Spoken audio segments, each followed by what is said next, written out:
हिंदू धर्म में एकादशी का व्रत महत्वपूर्ण स्थान रखता है। प्रत्येक वर्ष 24 एकादशियां होती हैं। जब अधिक मास या मलमास आता है तब इनकी संख्या बढ़कर 26 हो जाती है। श्रावण मास की कृष्ण एकादशी का नाम कामिका है। उसके सुनने मात्र से वाजपेय यज्ञ का फल मिलता है। कामिका एकादशी में साफ सफाई का विशेष महत्व है। व्रती व्यक्ति प्रातः स्नान आदि करके भगवान विष्णु की प्रतिमा को पंचामृत से स्नान कराए। पंचामृत से स्नान कराने से पूर्व प्रतिमा को शुद्ध गंगा जल से स्नान कराना चाहिए। पंचामृत में दूध, दही, घी, शहद और शक्कर शामिल करें। स्नान कराने के बाद भगवान को पुष्प चढ़ाएं और धूप, दीप, चंदन आदि सुगंधित पदार्थों से भगवान की आरती उतारनी चाहिए और भगवान विष्णु को भोग लगाएं। इसमें भगवान श्रीधर को मक्खन, मिश्री और तुलसी दल अवश्य चढ़ाएं और अंत में क्षमा याचना करते हुए भगवान को नमस्कार करें।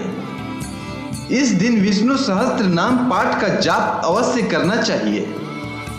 अब चलिए सुनते हैं कामिका एकादशी व्रत कथा।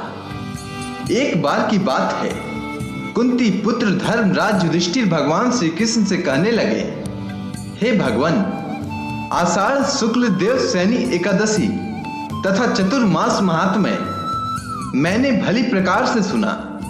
अब कृपा करके श्रावण कृष्ण एकादशी का क्या नाम है सो बताइए।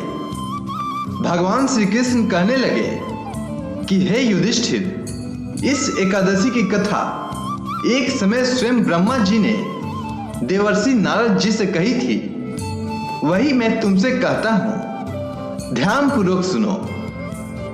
एक बार नारद जी ने ब्रह्मा जी से पूछा था कि हे पितामह, श्रावण मास के कृष्ण पक्ष की एकादशी की कथा सुनने की मेरी इच्छा है। उसका क्या नाम है, क्या विधि है और उसका महात्म्य क्या है, सो कृपा करके कहिए।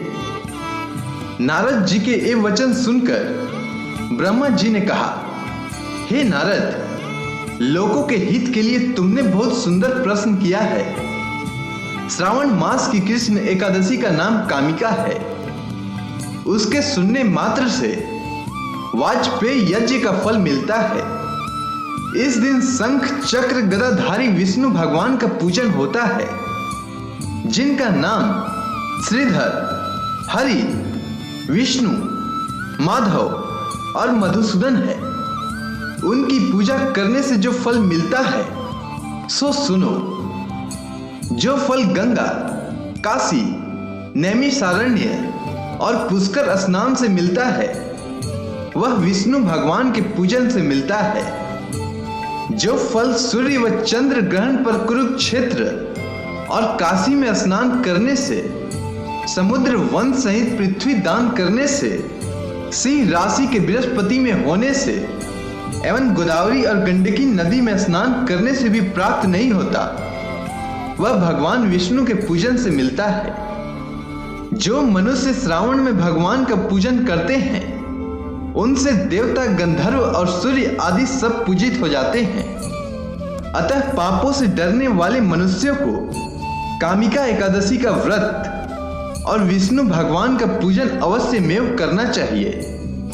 पाप रूपी कीचड़ में फंसे हुए और संसार रूपी समुद्र में डूबे हुए मनुष्यों के लिए इस एकादशी का व्रत और भगवान विष्णु का पूजन अत्यंत आवश्यक है। इससे बढ़कर पापों के नाशों का कोई उपाय नहीं है। हे नारद, स्वयं भगवान ने यही कहा है कि कामिका व्रत से जीव को योनि को प्राप्त नहीं होता है। जो मनुष्य इस एकादशी के दिन भक्ति पूर्वक तुलसी दल भगवान विष्णु को अर्पण करते हैं वे इस संसार के समस्त पापों से दूर रहते हैं। विष्णु भगवान रत्न, मोती, मणि तथा आभूषण आदि से इतने प्रसन्न नहीं होते जितने तुलसी दल से होते हैं।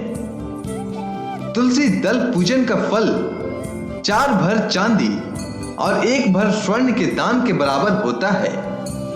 हे नारद, मैं स्वयं भगवान की अति प्रिय तुलसी का सदैव नमस्कार करता हूं। तुलसी के पौधे को सींचने से मनुष्य की सब यातनाएं नष्ट हो जाती है। दर्शन मात्र से सब पाप नष्ट हो जाते हैं और स्पर्श से मनुष्य पवित्र हो जाता है।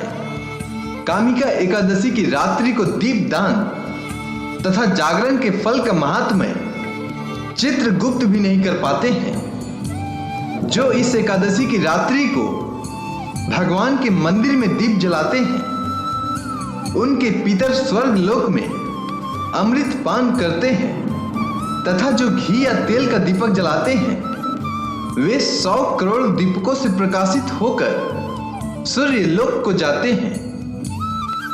इसके बाद ब्रह्मा जी कहते हैं, हे नारद, ब्रह्म हत्या तथा भ्रूण हत्या आदि पापों को नष्ट करने वाली इस कामिका एकादशी का व्रत मनुष्य को यत्न के साथ करना चाहिए। कामिका एकादशी के व्रत का महात्म्य श्रद्धा के साथ सुनना या पढ़ना चाहिए।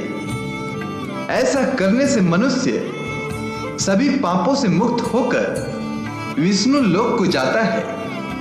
एक बार की बात है नारद, एक गांव में एक वीर क्षत्रिय रहता था।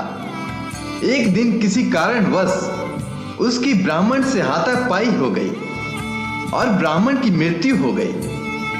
अपने हाथों मरे गए ब्राह्मण की क्रिया उस क्षत्रिय ने करनी चाहिए, परंतु पंडितों ने उसे क्रिया में शामिल होने से मना कर दिया। ब्राह्मणों ने बताया कि तुम पर ब्रह्म हत्या का दोष है, पहले प्रायश्चित कर इस पाप से मुक्त हो, तब हम तुम्हारे घर भोजन करेंगे। इस पर क्षत्रिय ने पूछा कि इस पाप से मुक्त होने के क्या उपाय हैं। तब ब्राह्मणों ने बताया कि श्रावण मास के कृष्ण पक्ष की एकादशी को भक्ति भाव से भगवान श्रीधर का व्रत एवं पूजन कर ब्राह्मणों को भोजन करा के सद दक्षिणा के साथ आशीर्वाद प्राप्त करने से इस पाप से मुक्ति मिल जाएगी।